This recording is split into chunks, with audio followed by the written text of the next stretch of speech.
This week it's Tyler Szalkowski of State Champs.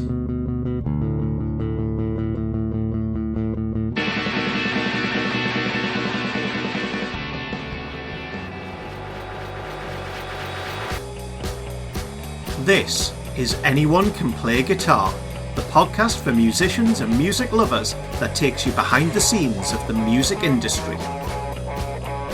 This week is brought to you in partnership with MGR Music. Ever wanted to learn an instrument, hone your skills, or pick up something completely new? You can get so far by yourself, however professional guidance can make all the difference. With a network of tutors right across the UK and rates starting from as little as £15 per hour, visit mgrmusic.com now to get started.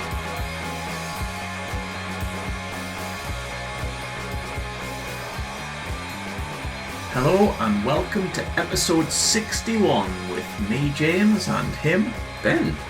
Last week was the first of our full interviews with Justin Lucky of Editors. Here's a little snippet in case you missed out. But at that time, I didn't even own a guitar. Really? No, it was really bizarre. I was like, I had guitars in people's, I'd lent to mates or stuff, or they were just in studios around Britain.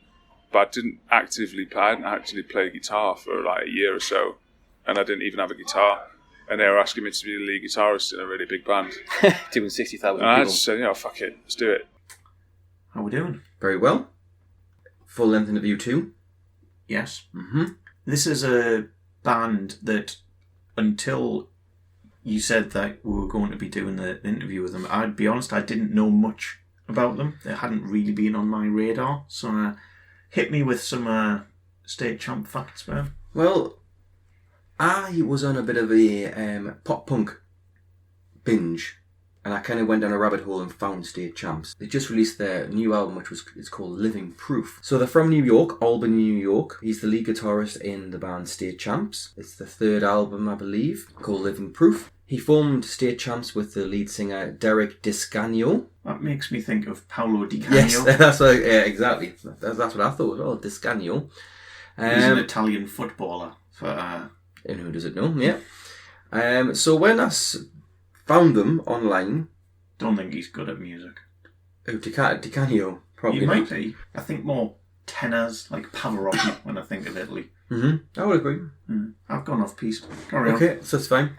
So I kind of fell down the rabbit hole, and then they just happened to be playing Newcastle 6 or 7 months later, and then basically went, I'm going to go for it, because I still love this type of music. I remember back when we were younger, the likes of Blink-182. Green Days, some 41s, yeah. I typically don't go back to that these days. You'd be very surprised how good it stands up. Yeah. So yes, that's how I discovered them. I met Tyler in Newcastle Riverside on the Living Proof tour last summer, 2019. And it was a really interesting interview. He was absolutely smashing chap. And one of the things you'll learn from this, and this is a key fact. You've not done a key fact for a while. No, come on, give me a key fact. Does guitar lessons on the side.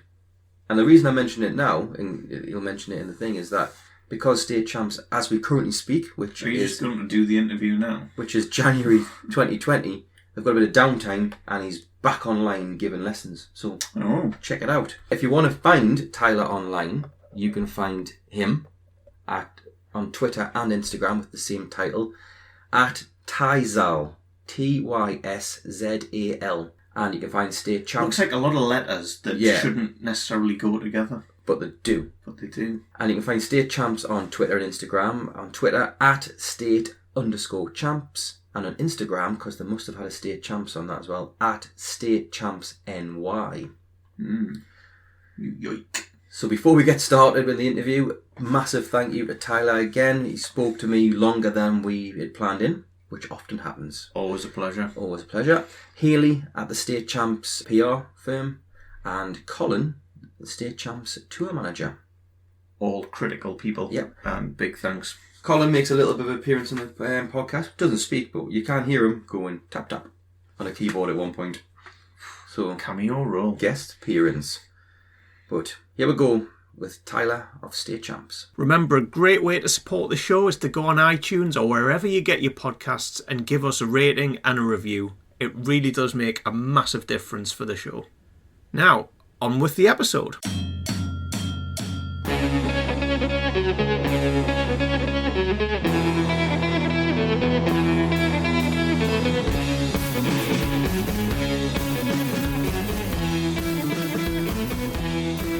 Before I even start, how was Download at the weekend?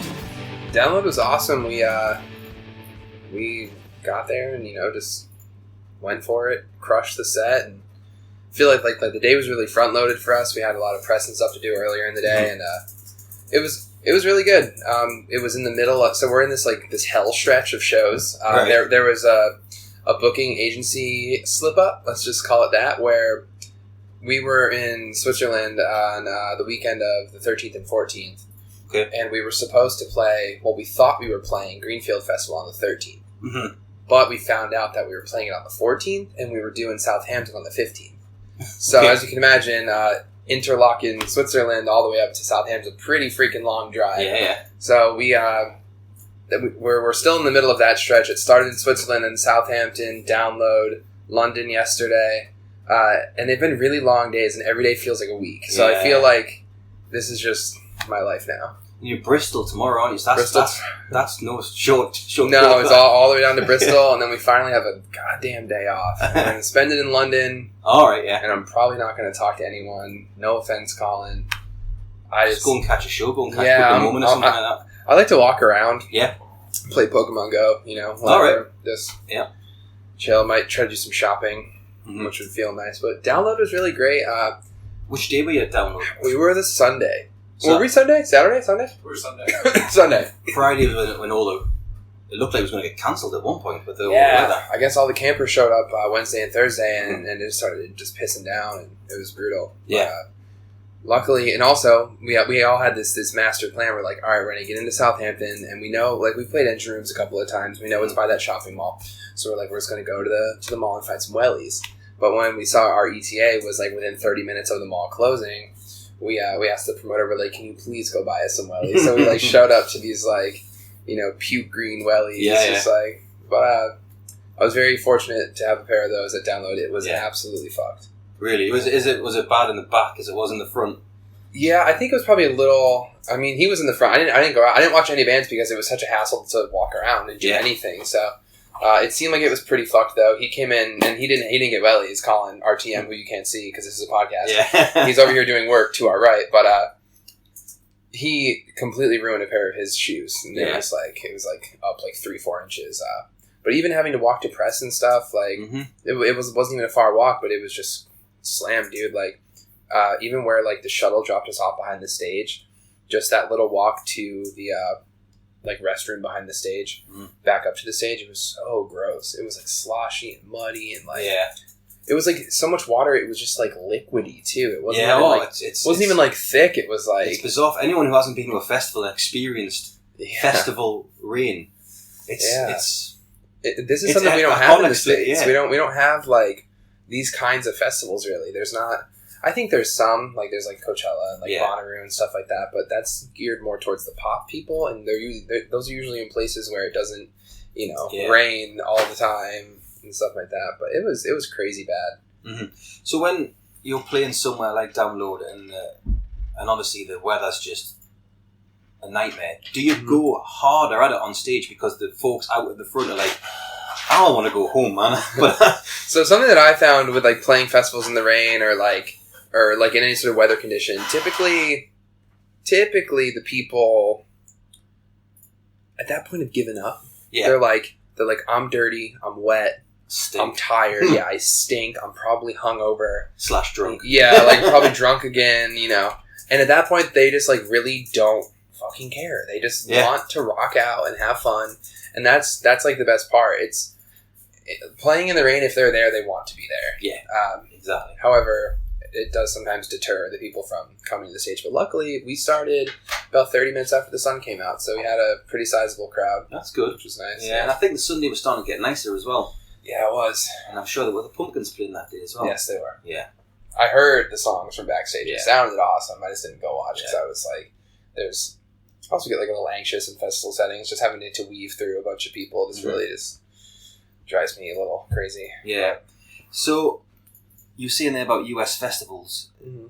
stuff like the is it the Warped tour? Like Yes. you did. How does that differ? Because it's always been. It seems to me like it's more one day, then you go home. Then It you is come one back. day, yeah. Yeah. It's one day. Warped Tour is incredible in that it like gets to the site at like 6 a.m. and sets up by doors at 11.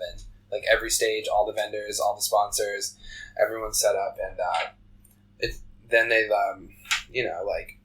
it's just crazy that they get the show up and running that fast, whereas other weekend festivals take like a full week to pre-pro it. But Yeah. Warped also is just like non-stop bands all day, like bands starting within 15 minutes of each other, or like overlapping by 15 minutes on across like 6 to 8 different stages, and it goes until like 9 o'clock. Same as festivals over here. Usually starts around 11 in the morning. It differs though, just I think in size. I think that in Europe and England specifically, rock music is much more appreciated, much more celebrated. It seems to be a trend over here that like rock is still cool. Yeah. You know? And that's awesome. That fucking rules, because I love rock. But in the States, rock really isn't that cool. Right. So it's like, It'll come back round. I think it will, but I wonder in what like face, like what face will it be? Will it be like indie rock shit? Will punk rock come back? Like, will it be like active rock is still huge? Like the Five Finger Death Punch people of the world. All that shit is always going to be big, and we have festivals like that, like Welcome to Rockville in Florida. There's Sonic Temple in Ohio, and just stuff like that. Chicago Open Air, and those ones are really big and have like the big headliners that you see at festivals over here, like System of a Down and Disturbed. I mean, in the city I live in, Columbus, Ohio, there was just a festival that was headlined by Papa Roach, the Foo Fighters, Bring Me the Horizon, stuff like that. And like that was really cool because we are starting to get more of those, and I think that's really important. Yeah, totally. And I think it really helps with the smaller bands who are just coming through with the unsigned stages, and when you have multiple stages, you can download. I must have 5, 6 stages, 5 or 6 stages. Yeah. It's a festival I'm going to in a couple of weeks called Blue Dot. That has 7 stages, I think. But that's a bit more. Got like space elements and technology elements and stuff. I think I'm a little bit older now. Yeah. But that's cool though. Yeah. It's cool and stuff like that. So how do you find festivals and touring itself? Or does it depend on the day? I quite enjoy festivals because I think they're a nice break in the like normal things that we do. It's nice to play club shows, but we play club shows 90% of the time. Mm-hmm. So when we get to do like a festival tour, like we're doing now, where we're mixing in club shows, and then somebody's will be at the festivals, it's just kind of fun because like we just play download. There's probably 5,000-6,000 people watching, but they weren't all Stage Champs fans, and that's awesome. That's why we're there. We want to be playing to new people. If people don't know the words, we're not upset. We're not like, fuck, man, if you didn't know the words. We're like, we want you to go home and want to learn the words. So that's kind of the fun part for us, is it kind of like reignites that flame of like, you have something to prove here. Mm-hmm. Like tonight, we're at the Fleece and sold out tonight. I know that every person watching the band tonight is a fan of the band. They've probably seen us before, and that's awesome. That like we meet that with a different energy. Yeah, we meet that with let's give you guys a show because you already like us. It's like when someone likes you, you're happy to interact with them. Yeah, but when you don't know someone likes you, you kind of feel the challenge of like, I'm going to make this person like me. Yeah, go and buy a t-shirt. I buy a t-shirt. Even just like, okay, so we just did a tour with Fall Out Boy in the States. Yeah, like 2 weeks, whatever, 7 shows. How was that? I bet they were big shows. They were huge, yeah.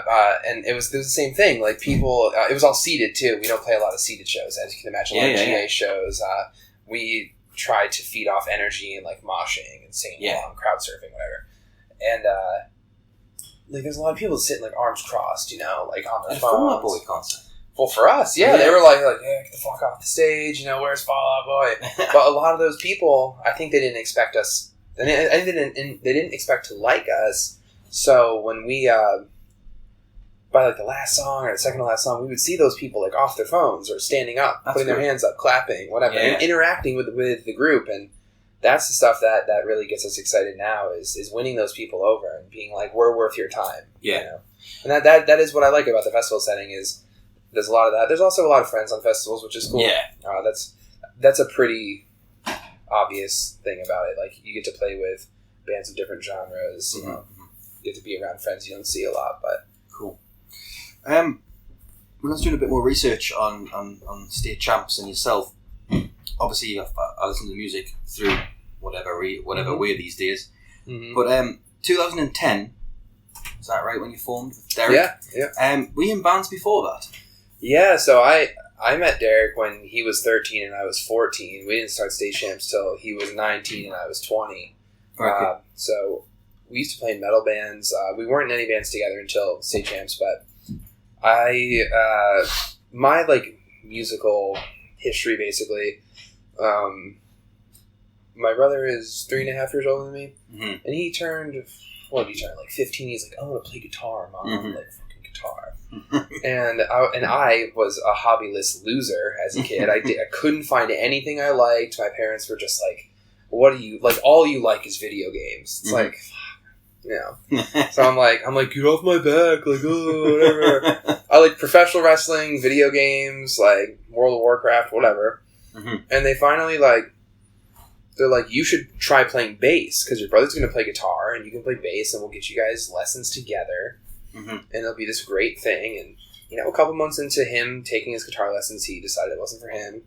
And I really liked playing bass. So I was like, I would always play his guitar like when he was at school or like whatever, when he wasn't home. So I wasn't allowed to touch it when he was home. Of course, Yeah. So I was like sneaking playing his guitar. And then when he abandoned his lessons, basically this guy would come to our house for an hour. Half hour for me on bass, half hour for Ryan on guitar.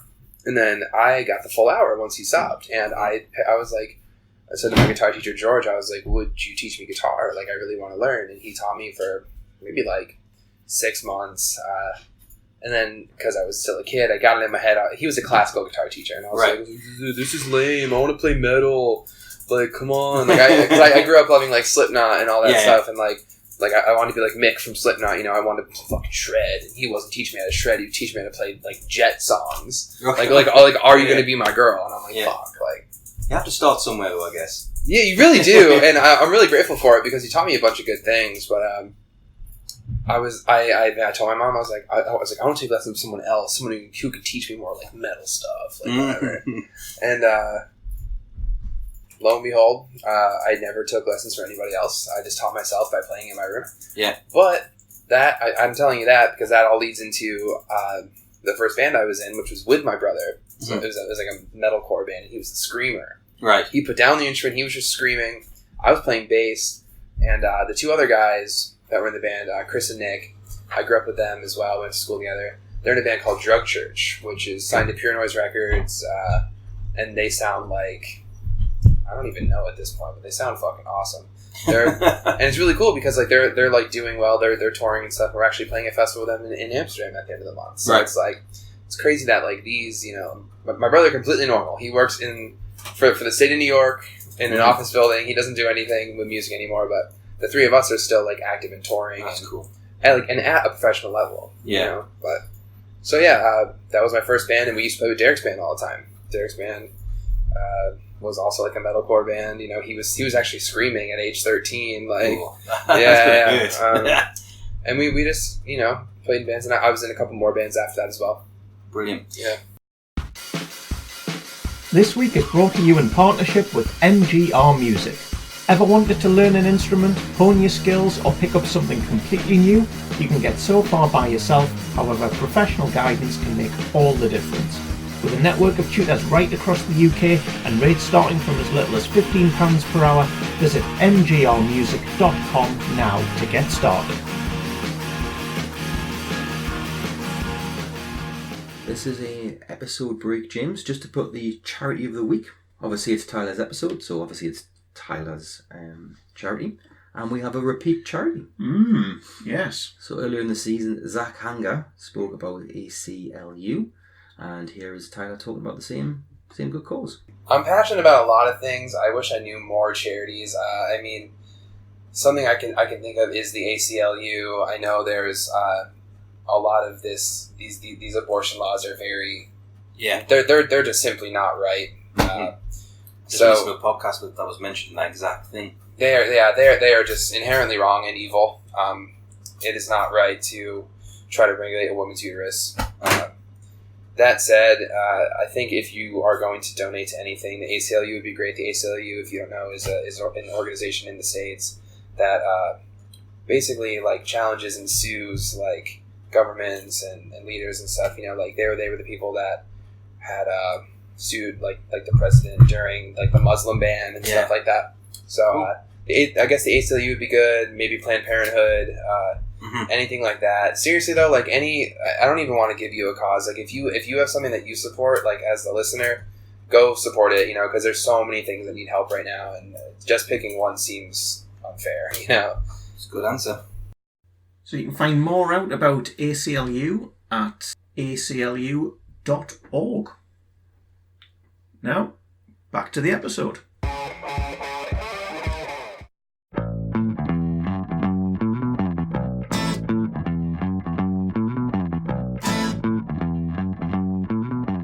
So one of the reasons I asked about that part of your history is because you formed in 2010 and it seemed like 2 months and you were recording and releasing your own EPs. Yeah, we were. So I suppose my question is, how and why? It's not a very good question, but never really thought about why. It just made sense to us. Yeah. We come from Albany, New York, where it's a predominantly metal and hardcore scene. Like I said, I was in metal bands. Is it a big scene in Albany? Yeah, it's one of those scenes where it's like the same people always go to the same shows, like a big family kind of vibe. There's obviously like the outliers, but like there's the core group, you know, and it's still pumping to this day. You know, it's still very hardcore and metal focused. I think that really taught us a lot of our like punk ethos that we still carry to this day. You know, we have a very fuck you attitude still. You know, like prime example, like last night we're at a venue and they wanted to like make us pay money for an extra security guard to watch a door. We're just like, nah, fuck that. We just won't use the door. So they just kept it fucking cool. We're like, fuck you, man. Like, yeah. So if anyone out there is listening, carry the fuck you attitude, because truthfully, just don't let anyone bully you. But that's besides the point. How and why we released our own EPs, because I don't know, like everyone in our scene, I feel like it was competitive but still family based. You know, like we're all friends. You wanted what was best for each other, but like you also wanted to like put out the good music. You wanted to be like you wanted to be like the one in the cool band or whatever. So we never. I don't know. Like, do people not put out music fast? I feel like I think they do, but I just thought formed in spring, released EP in August. That seems really quick. Yeah, I think from our first gig, our first real gig was November, and we did record in the April. So I don't even know what I'm talking about here, actually, because we were about 6 months. Yeah, so basically with us... It's tangible, isn't it? It's something to give to people. Well, also, because like 2010 was a weird time. It was like transitioning out of MySpace, and it was moving... Like, Facebook has never really been a great, like, interface for bands. No. Especially ever since, like, however many years ago that they make you pay to promote your posts, which is fucking psychotic. It's like, these people like the band, they should be able to see the post, but that's besides the point. But yeah, we started the band, like, pretty much out of nowhere. Like, I started the band with, the original guitar player, Dave. We used to play, like, Call of Duty together. And it was back when bands like Man Overboard were coming out the one years, and we were like, yo, we should start a pop punk band. Like, there's not really very many, like, Albany pop punk bands. There used to be back in, like, the drive-thru era, the early 2000s, but they've all since pretty much hung it up. And we were like, we should start a band. And we were like, let's ask Derek, whatever. And we started this band, and then Transit and Lost for Words were coming to town, and we knew the guy booking the show. We're like, hey, can we open? And he was like, yeah, for sure. Just, like, try to get some friends to come out, whatever. Like... And then we had to pick a band name. That's why we stumbled upon State Champs. Like, very whimsically, never thought we'd get here, but it works. I think the best names work like that. Yeah, it just, like, kind of happened. And we had written, like, 4 songs and did a cover. And were these songs that you kind of both, you and Derek, had from previous bands and just repurposed? Or you went... No, this was, like, brand new stuff. Yeah, that's good. Yeah, it was just, like... Own identity, all that sort of stuff. Yeah. Me and the original guitar player Dave would just like try to write like bands like like Fireworks and stuff like that. We thought like just trying to make like cool songs or whatever, and kind of like riffy, kind of pop punky. Yeah. And then we just I don't know. But I think we just felt like people wanted to hear an EP. We played a couple more shows after that, and we were like, like we had a very, very small local following. It was like people were like, "Oh yeah, that song's fucking awesome! Like you guys should do an EP." So we're like, we did. We found this guy like 2 hours away from us who charged, I don't know, like $1,500 for 4 songs or something. So we just saved our money and went and recorded with this guy. And looking back, it sounds kind of shitty, but it's like, no, I think it's a good way of doing it. Personally, it just takes a lot of. I also attribute. Guts. Yeah, true. I attribute that to our initial success. Is that like that was back when leaks were really big. There was the website itleaked.com, and we put our own shit on It Leaked. We uploaded it right to the front of the fucking thing. We were like, for fans of whatever popular bands at the time, you know, like The Wonder Years, like Newfound Glory, whatever. Yeah. People would click it and be like, "Oh, cool, new band, free record, whatever." Yeah. And as much as I hate that. That's how we did it. It worked. People were downloading our shit all over the world, and they were like, "This band's pretty good." You know, I remember in like 2012, I shipped our first. I used to do our merch store back when we only would get 2 boxes of merch, and they would be in my mom's garage. You know, like, and I remember like very early on, like in the EP days before we released anything, any full lengths, there was a fan she was from Leeds, and. Her name's Ashley Wood. I remember to this day, and I remember being like, "How the fuck do I mail a shirt to the UK?" I'm like Googling. I'm like, "How much it's going to cost us?" Yeah, and I went down to the post office and I mailed it out, and I was like, it wasn't too bad. But it's just like things like that, like with the internet, with putting our things online, with all of that, with recording those EPs, you know, like, and making sure they sounded pretty good and putting them in front of people. That's what I attribute most of our initial success to. Just being places, being present. Yeah. Brilliant. I'm just conscious of time, so what I'm gonna do is I'm gonna skip to one thing. Oh, sure, yeah. Sorry, I'm very long-winded. No, it's cool. That is perfect. Because all I was going to go through now is basically how the success came about. A lot of EPs, album working with Steve from Newfound Glory. But that was pretty cool. It was super cool. Yeah, it was before he got like kicked out of the band or whatever. But it was sweet. We learned a lot. Yeah. We also learned. Sometimes you'll learn a lot by like learning from what they do, and sometimes you learn a lot by learning to do or learning not to do what they do. You know, like he would just change shit because I think he thought he had to. Like kick patterns, we're like, well, we like the other kick pattern. You know, it's all kick pattern. It's just a kick pattern, man. But just things like that, like you gotta hold on to your creative control. Yeah, especially when working with people. I think we learned that very early on. Cool. So one of the things I want to talk about is just fans and fandom. Yeah, sure. And you did guitar lessons. Yeah, I do them through Skype. Yeah, so what was the inspiration behind that? Do you still do it? How did it go? Like, how does it all work? Because I think that's amazing. I do still do it. The inspiration, I guess, I don't know. I just think like, so I was toying with the idea of doing a YouTube channel where it was like, I would upload how to play our songs because quite frankly, people don't play them right. And the worst thing that people do is like they convince themselves that they play. I used to do it too when I was young. I play along my favorite band. It's like that. No, that's definitely it. Yeah. I'm like, that's not it at all. Fuck you, Tom DeLonge. That's how you play. Yeah. Like I'm telling you, man, that's dumpweed. It's like, no, it's not, man. And I was talking to my girlfriend about it, and she's like, what if you just like gave lessons? And I was like, that's pretty smart. I mean, also like I charge for the lessons, you know, like.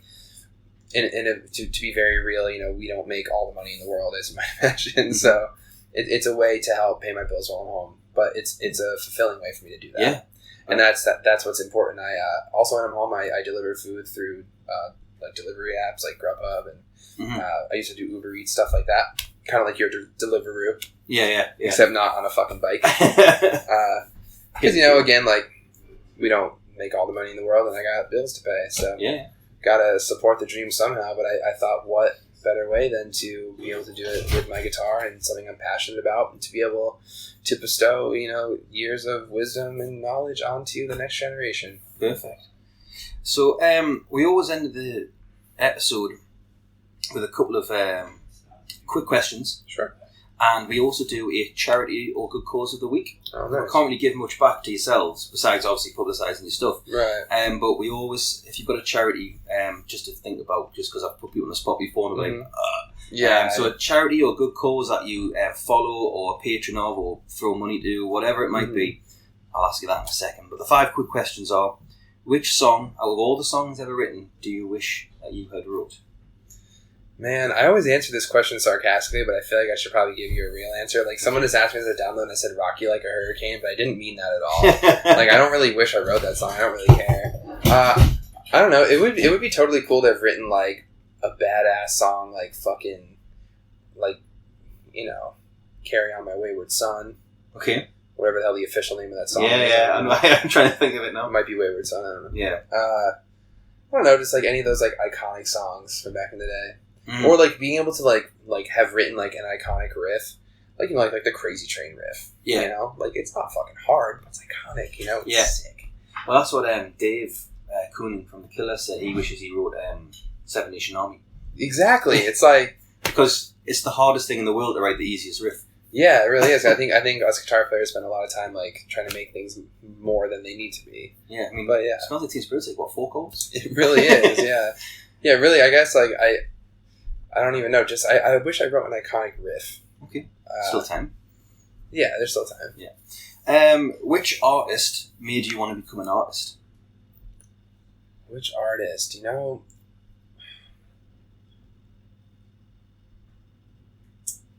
I think it was like a culmination of artists, like it is for anybody, but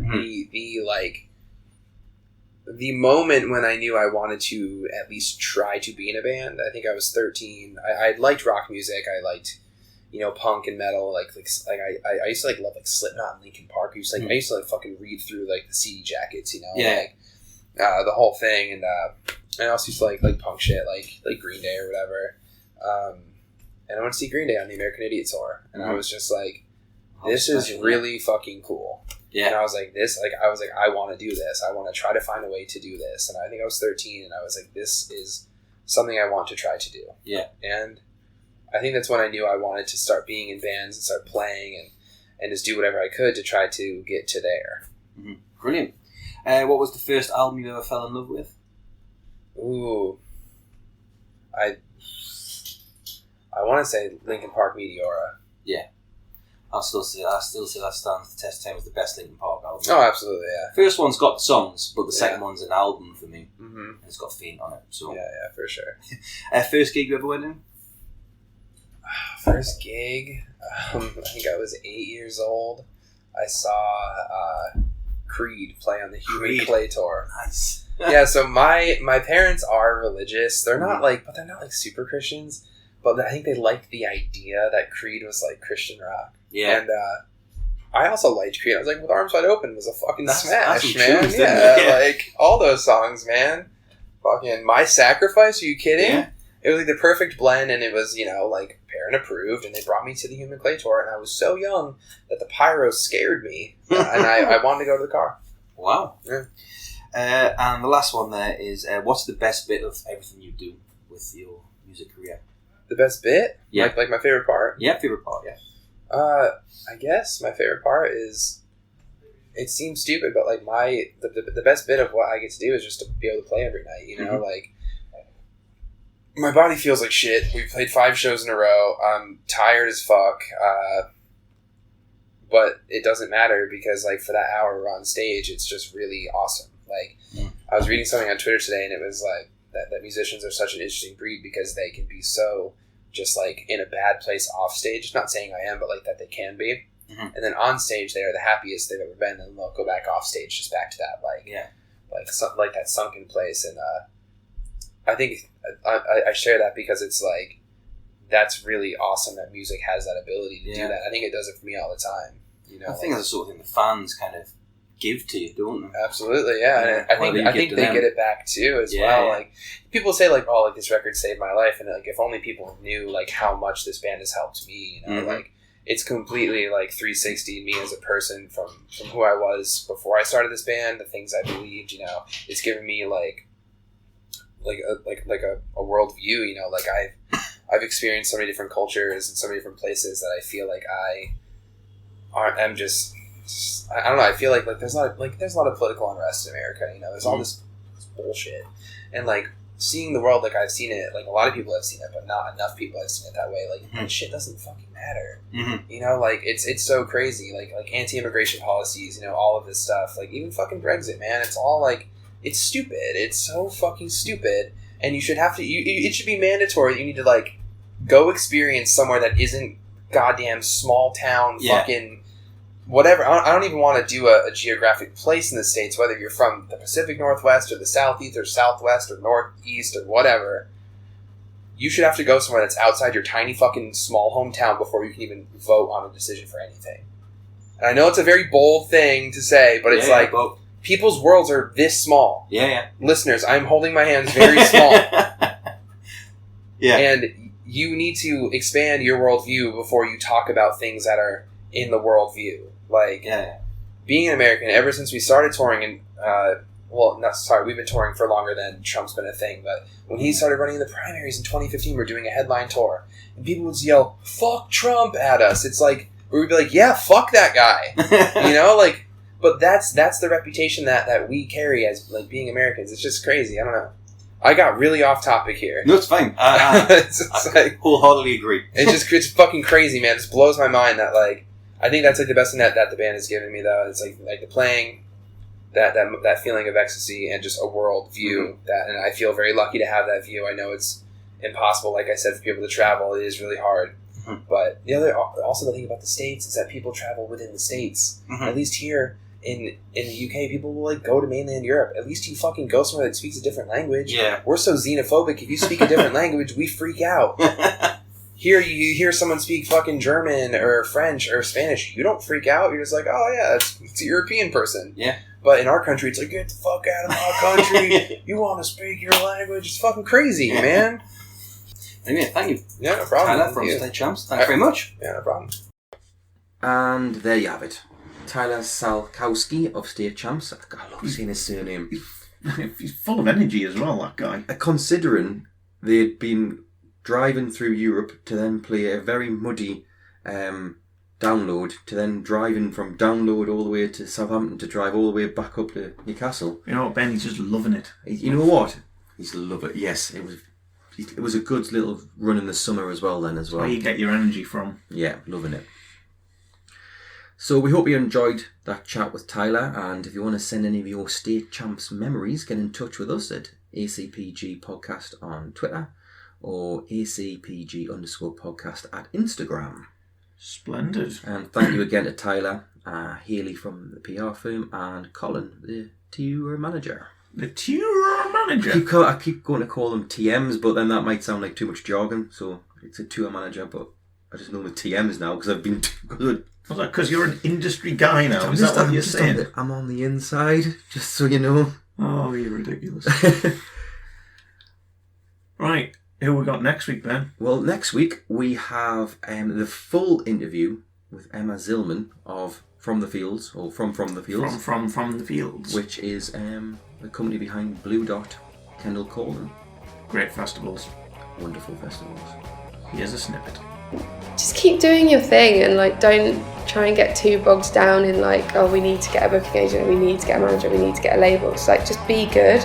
Just be good, get fans, and you'll get fans by being good.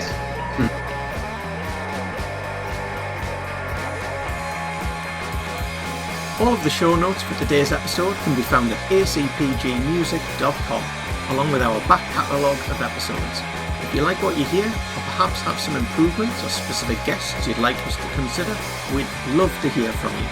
Email us at info@acpgmusic.com or hit us up on social media. Keep supporting upcoming artists, and we'll catch you next time.